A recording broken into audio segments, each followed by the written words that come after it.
कुम आज हम पढ़ने जा रहे हैं कैंसर। इसका एक ब्रीफ इंट्रोडक्शन आज कैंसर के बारे में पढ़ेंगे।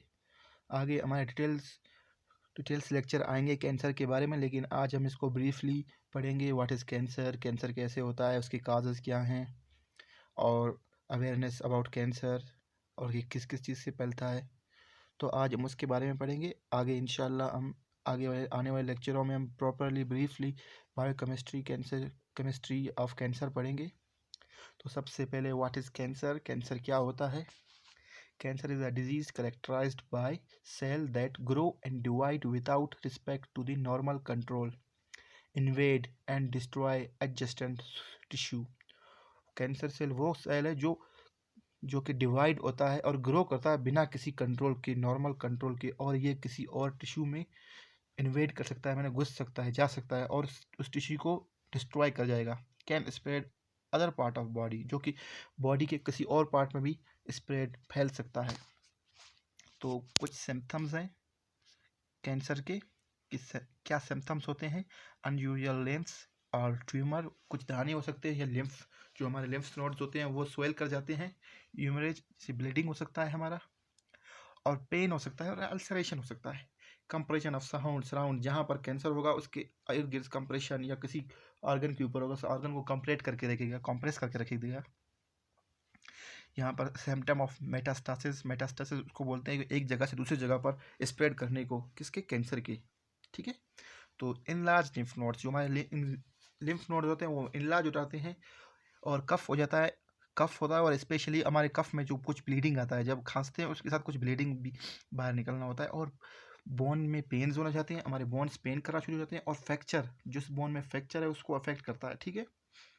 और सबसे ज़्यादा हमारे सिस्टमिक जो सिम्टम्स हैं उसमें आ जाता है कि वेट लॉस, जिसको कैंसर है उसका वेट लॉस होना शुरू हो जाता है। एपिटाइट, वो पतला होता है, बहुत ज़्यादा सेवियर वेट लॉस होता है उसका। और रात के टाइम उसको स्वेटिंग होता है, मतलब पसीना आता है रात के टाइम। प्लस उसमें एक और चीज़ भी देखा जा सकता है कि उसका ब्लड, जो नॉर्मल ब्लड वॉल्यूम है वो कम हो जाता है, उसको एनीमिया हो जाता है। ये ज़रा उस कैंसर का काज क्या है। दिस इज, आप ये देख रहे हैं, ये कैंसर का अवेयरनेस पेज है, जो breast cancer, world breast cancer day पर आप लोगों ने देखा होगा, बहुत सी जगहों पर ये लगा होता है, कपड़ों पे ऊपर लगा होता है, ये पेज होता है कैंसर के बारे में। और ये कह रहा है कि कैंसर किसी भी एज के लोग को अफेक्ट कर सकता है, और cancer most risk with all types. ठीक है। अभी काज ऑफ कैंसर, कैंसर का काज क्या है। केमिकल कार्सिनोजेंस, कार्सिनोजेन उन जीन्स को बोलते हैं जो कैंसर काज करते हैं। Substance that cause DNA mutation, कोई भी सब्सटेंस जो डीएनए, हमारे सेल के अंदर, न्यूक्लियस के अंदर जो डीएनए है, क्रोमोसोम्स के अंदर जो डीएनए है, उसको अगर म्यूटेट कर दे, तो कोई चेंजेस उसमें लाए, या पॉइंट म्यूटेशन, कोई भी म्यूटेशन उसके अंदर लाए, तो डिलीशन म्यूटेशन आए, तो इसमें एक नया किस्म का जो प्रोटीन या जीन्स बनेंगे, वो कुछ नए किस्म के जो प्रोटीन से उससे फिर बन जाएंगे, तो वो काज करते हैं म्यूटेशन। ठीक है, म्यूटेशन उसको बोलते हैं, और उस म्यूटेशन को म्यूटाजेंस बोल सकते हैं। ठीक है। जिस तंबाकू जो सिगरेट हम पीते हैं, स्मोकिंग करते हैं, उससे हमारे लंग्स कैंसर होता है, क्योंकि वो लंग्स के सेल्स में जाकर डीएनए के अंदर म्यूटेशन करवा के लंग्स में कैंसर करवाता है। ठीक है। और अल्कोहल, अगर हम आपने कुछ देखा होगा, ज़्यादा अल्कोहलिक लोग होते हैं, जो ज़्यादा अल्कोहल खाते हैं, उनके लीवर में और स्टोमक में कैंसर होता है, या माउथ का कैंसर होता है। ठीक है। यहाँ पर ग्राफ भी बताया जा रहा है कि कितना ज़्यादा सिगरेट कंजप्शन से कैंसर होता है, कि जितना ज़्यादा सिगरेट कंजप्शन होता है उतना चांसेस बढ़ जाते हैं आपके किस चीज़ की, लंग कैंसर्स की। अभी आपको काज बता रहे हैं कैंसर्स के, क्या काज हैं। इन्फेक्शंस, 20 से 25% इन्फेक्शंस हैं। ठीक है। कोई भी इन्फेक्शन हो, कोई वायरल डिजीज हो, और बाकी 25 से 30% अब मैं किससे वजह से होगा, सिगरेट, तंबाकू से हो सकता है। और डाइट, ओबिसिटी, अगर आप किसी मोटे, या कोई डाइट ज़्यादा ही बाहर के ऑयली चीज़ें, जिसमें आपको बहुत सारे फ्री रेडिकल्स, जो ऑयल्स होते हैं वो बार बार यूज़ होते हैं, उससे फ्री रेडिकल्स, वो भी आपको क्या काज कर सकते हैं, कैंसर कर सकते हैं। ठीक है। जो बाहर मिलते हैं, और इसके साथ क्या, रेडिएशन, या कोई फैक्ट्री में काम करता है जहाँ बहुत सारे रेडिएशंस हैं, और लैक ऑफ फिजिकल एक्टिविटी, या आप पूरा दिन घर में बैठे हों, कोई एक्टिविटी न करें, उसकी वजह से भी कैंसर हो सकता है। या इन्वायरमेंटल पॉल्यूशन, आजकल आप देख रहे हैं बहुत ज़्यादा पॉल्यूशन ख़राब है हमारी कंट्री में भी। तो यहाँ पर आपको बताया, cancer it cause about 30% of all human death. जो सिगरेट है ना, तंबाकू, वो हमें कितना परसेंट कैंसर काज करता है? 13%। जो डेथ काज करता है पूरे वर्ल्ड में 13% क्या डेथ काज होता है जो सिगरेट की वजह से, वो सिगरेट की कैंसर की वजह से होता है। जो सिगरेट आप स्मोक करते हो तो उसमें लंग कैंसर हो जाते हैं, उसमें से 13% लोग मर जाते हैं। Cancer are primarily an environmental disease with the 90 to 95 cause due to life style. ये हमारे लाइफ स्टाइल की वजह से भी 90 से 95% हो जाता है। ठीक है, एनवायरमेंटल फैक्टर अबाउट, जो कि और सिर्फ 5 से 10% जेनेटिक फैक्टर की वजह से, जो जेनेटिक्स चेंजेस की वजह से होते हैं, जो आपके एंसेस्टर से आप में ट्रांसफर हो जाता है। लेकिन 90 to 95% ये आपको एनवायरनमेंट की वजह से हो सकता है। ठीक है, हेरिडिटरी में सिर्फ 5 to 10% आ सकता है। कॉमन कैंसर टाइप्स, हमारे पास जो कुछ कॉमन कैंसर टाइप है: कोलेटरल कैंसर्स, फैमिली हिस्ट्री, लो फाइबर डाइट्स या हिस्ट्री ऑफ रेक्टल पॉलिप्स। ठीक है, एक होता है स्किन कैंसर, एक्सेसिव एक्सपोजर, यार फेयर कॉम्प्लेक्शन, या आपका वाइट कलर है, ये फेयर कॉम्प्लेक्शन है फिर भी आपको कैंसर होने के ज़्यादा चांसेस हैं।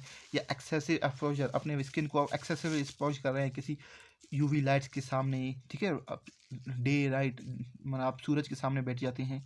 और कुछ होते हैं स्टमक कैंसर, जो कि आप कोई मसालेदार कोई चीज़ खाते हैं उसकी वजह से आपको स्टमक कैंसर हो सकता है। Heavy in smoked diet, heavy in smoked picked up.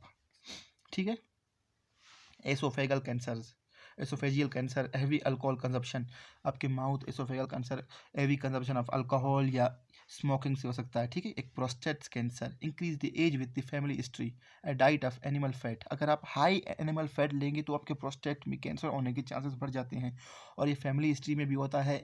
और एज के साथ अगर आपका एज बढ़ता जाएगा इसके चांसेस भी बढ़ते जाएंगे। एक लास्ट है लंग कैंसर, जो कि आप सिगरेट स्मोकिंग, एब्स्टोस, एर्सेनिक या रेडॉन एक्सपोजर, इन सब की वजह से आपके पास हो सकता है। Second hand smoke, second hand smoke क्या बोलते हैं? फॉर एग्जांपल इसको पैसिव स्मोकिंग बोल सकते हैं हम। फॉर एग्जांपल कोई स्मोकर स्मोक कर रहा है और आप उसके साथ खड़े हैं, लेकिन आप स्मोक नहीं कर रहे हैं, लेकिन आप क्या कर रहे हैं? इनहेल और एक्सेल कर रहे हैं एयर। उसकी वजह से पैसिव क्या होगा? आप स्मोक कर रहे हैं लेकिन डायरेक्ट नहीं कर रहे हैं, इनडायरेक्टली आप स्मोक कर रहे हैं, क्योंकि आप एक स्मोकर के साथ खड़े हैं। ठीक है, वो स्मोक कर रहा है लेकिन ये आपको भी अफेक्ट करेगा और ये इससे आपको भी कैंसर होने के चांसेस हैं। ठीक है, तो अगर आपके कोई दोस्त या कोई कहीं पर कोई बंद रूम में अगर कोई स्मोक कर रहा है तो आप ऐसे करें कि उसको बोलें कि आप बाहर जाके स्मोक करें, नहीं तो आप खुद बाहर जाएं जब वो स्मोक कर रहे हों, उस घर का धुआं मुआं जब तक वहाँ पर है। तो ठीक है, कुछ प्रीवेंशन डिफेक्शंस एंड मेजर्स हैं। प्रमोशन कैंसर अवेयरनेस, ठीक है, change in bowel of cancers, ठीक है, any sore that does not heal, usually bleeding and discharge, tickling और lumps is best in breast. ठीक है, अब लोग अपने ब्रेस्ट का खुद मुआयना करें। यहाँ पर आजकल कुछ बहुत वीडियोस भी यूट्यूब पे मौजूद है जहाँ पर आपको पता चलेगा कैसे आपको मुआयना करना है अपने ब्रेस्ट का। कि इवन दो कोई फीमेल्स है ना उनके बारे में बता रहे, अगर आप उन्हें चेक करेंगे कि कोई स्वेलिंग या कोई बॉल स्मॉल तो नहीं है कि जहाँ से आपको पेन वेन अगर है तो आप जल्दी से किसी अच्छे से डॉक्टर के पास जाकर उससे रिव्यू करें। चेंज इन वॉल नहीं। और यहाँ पर potassium risk factor awareness, promoting heavy behavior, limiting alcohol consumption, hepatitis B, virus fan vaccines, change in risk behavior, teach skill of early detection program। ये कुछ प्रोग्राम्स जिसकी वजह से आप कैंसर को अवेयरनेस फैला सकते हैं। और कैंसर के कुछ इलाज हैं, ट्रीटमेंट है, जिससे हम सर्जरी से भी कैंसर को ख़त्म कर सकते हैं। Chemotherapy, radiation therapy, clinical trials और बायोलॉजिकल एंड टारगेटेड थेरेपीज़ भी हो सकते हैं। ठीक है, थैंक यू। अगर आपको हमारा वीडियो अच्छा लगे तो हमारे चैनल को सब्सक्राइब करें। ठीक है, खुदा हाफिज़।